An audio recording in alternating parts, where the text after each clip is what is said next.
Institutes of Health, which last year proposed to amend their mission statement to exclude the word disability, saying it, quote, could be interpreted as perpetuating ableist beliefs that disabled people are flawed and need to be fixed. Let me take this moment to go on record.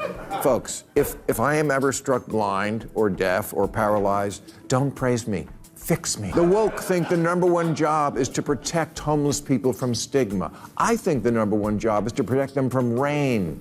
When Adele lost weight, she was excoriated for betrayal. To who? She betrayed the unhealthy? You know what's wild? The people who talk the most about progress, empathy, and inclusion are often the first to attack anyone who actually creates real change. I'm talking about the woke outrage crowd, the professional critics who lose it when meaningful help doesn't follow their exact ideological script.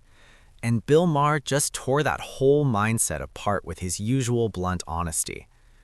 Before we get into it, if you enjoy commentary that cuts through hypocrisy instead of catering to it, hit like and subscribe.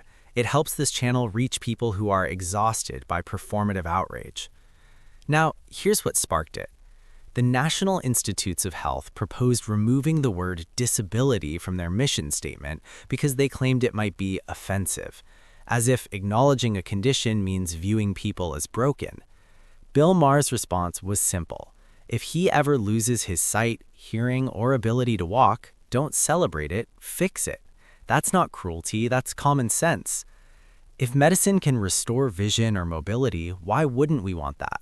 When did improving quality of life become controversial? This is where modern activism goes wrong. Compassion has become symbolic instead of practical. They'd rather change language than change lives. Maher drives the point home when he jokes that activists focus on protecting homeless people from stigma, while he'd rather protect them from rain. That line exposes everything. It's all symbols, no solutions. And that same outrage machine turned on MrBeast, a guy who literally cures blindness and changes lives, accusing him of treating disability as a problem. But the people he helped weren't offended. They were thrilled, because restoring sight is good.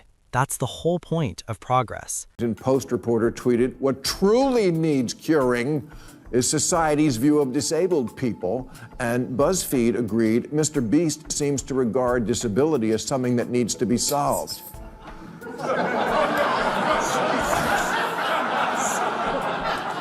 Okay, disability is something that needs to be solved.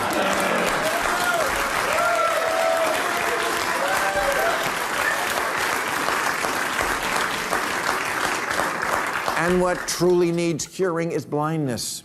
Here's how I know this. The newly sighted people are cheering, not booing, because MrBeast, whoever the that is, just cured them and you didn't do You know the expression, go blind? You didn't either. Maher highlights the hypocrisy perfectly. These critics rarely help anyone themselves. They just sit online tearing down those who do. They complain that MrBeast shouldn't film his charity work, completely ignoring the fact that the videos are what fund the charity. No views means no money. So let's spell it out. They want him to help people, but not make content, even though the content is what makes the help possible. It's like screaming at a firefighter for using water. The logic completely falls apart. And here's where Maher really drives it home. Even if MrBeast didn't help anyone at all, these same people would still attack him. Their outrage isn't about ethics, it's about power. It's not about doing good, it's about controlling the narrative. They can't stand that someone outside their ideological bubble is accomplishing more than they are. And just when you think it can't get more ridiculous, it does. MrBeast didn't stop at curing blindness. He went to Africa and helped build 100 wells across 5 countries, providing clean water to 500,000 people. You'd think that would be universally celebrated. Clean water saves lives. But nope, the outrage crowd still found a reason to complain. One charity founder said it was frustrating that a white man with a massive platform was getting all the attention, as if attention is the real issue, not people lacking water. Maher summed it up perfectly. You know what's also frustrating? Dying of thirst. They love nothing more than being a victim, except when they really are one, and then they tell you, I am not, go Get this. Last month, MrBeast, in another move, funded the construction of 100 wells across 5 countries in Africa to provide clean drinking water to 500,000 people. Good thing, right? No. Not good, bad. The founder of a charity called Face Africa called it kind of frustrating that overnight this person comes along who happens to be a white male figure with a huge platform, and all of a sudden he gets all of the attention. Yes, but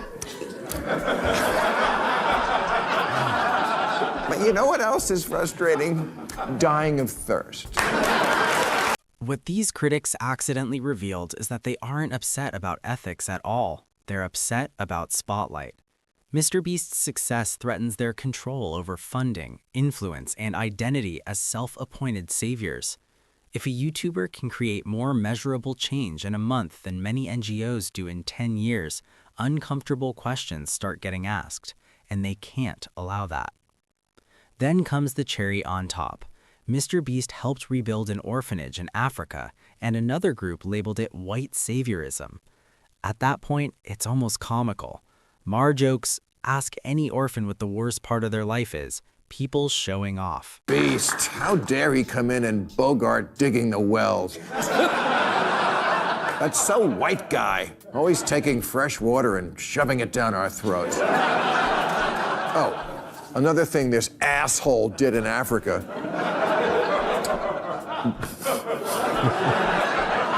was pay for the rebuilding of an African orphanage, which the director of the Hope and Homes for Children charity called it a classic case of white saviorism. So true. Ask any orphan to name the worst part of their life. Show-offs! It's funny, but it's also painfully accurate. Since when did helping orphans become offensive? The irony is that these organizations claim to want the same outcomes MrBeast is delivering: clean water, safe housing, basic dignity. But they'd rather see people suffer than lose moral ownership of the cause. That's not activism, that's ego. Faking this time of year between the presents you don't want to buy and the presents you didn't want to get and the goodwill toward men that lasts until January 2nd. I just don't have room for, and disability is awesome. It's not awesome, and it's not a political affiliation. That's the problem. We turn everything into a political identity category. You're deaf, that's your identity. Don't mess up a good thing by hearing.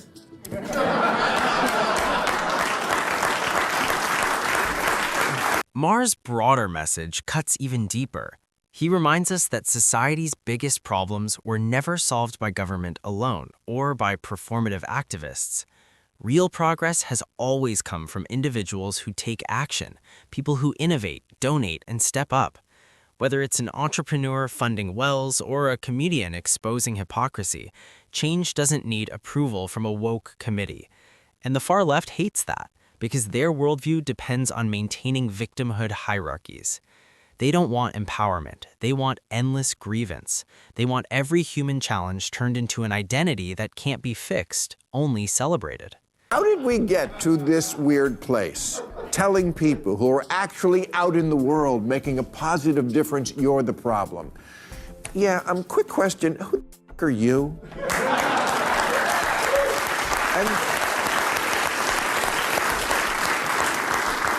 And this isn't only the media and the people on Twitter who exist to always finding something. He just did it for the clicks, or for the wrong reason. Or you should have done more, or sooner, whatever. You signed X. No. Which brings us back to Maher's comments on disability. If I ever go blind, he said, don't praise me, fix me. That isn't offensive, it's realistic and compassionate. Pretending suffering is empowering doesn't help anyone. People with disabilities don't need slogans, they need access, technology, and real solutions. And if science can improve their lives, it should. Somehow, though, we've reached a point where the word fix is taboo, as if curing blindness or paralysis is an insult. The woke narrative turns genuine compassion into oppression and calls it progress. National Institutes of Health, which last year proposed to amend their mission statement to exclude the word disability, saying it, quote, could be interpreted as perpetuating ableist beliefs that disabled people are flawed and need to be fixed. Let me take this moment to go on record. Folks, if I am ever struck blind or deaf or paralyzed, don't praise me. Fix me.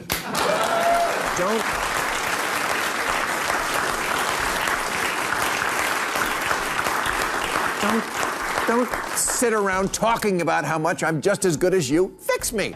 Do something. Use AI. Maher is saying what most people are afraid to say out loud. Real compassion helps people move forward, not stay stuck. And it's not just about disability.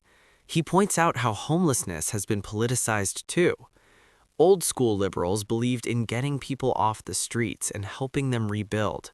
Today's woke activists treat homelessness like an identity.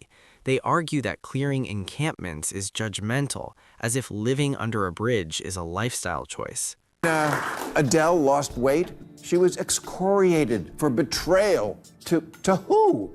She betrayed the unhealthy? The woke have even turned the homeless into a political identity group, as opposed to liberals, old school liberals, who just want to get them off the street, which now is seen as kind of judgy, like, don't disturb them in their natural habitat.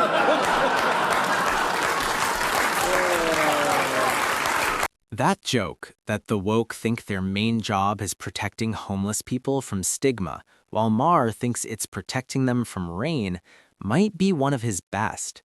It perfectly captures the difference between real empathy and fake virtue.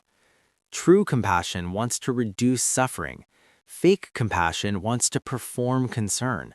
And look at the results, especially in places like California. Shelters get blocked, cities get sued for clearing camps. Any attempt at order is labeled cruel.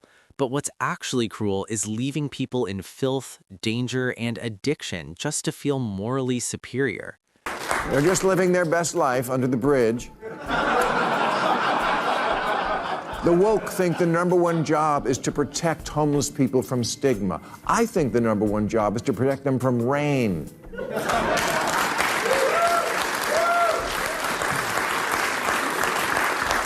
Then Maher brings up the Ice Bucket Challenge. Remember that viral campaign from 2014?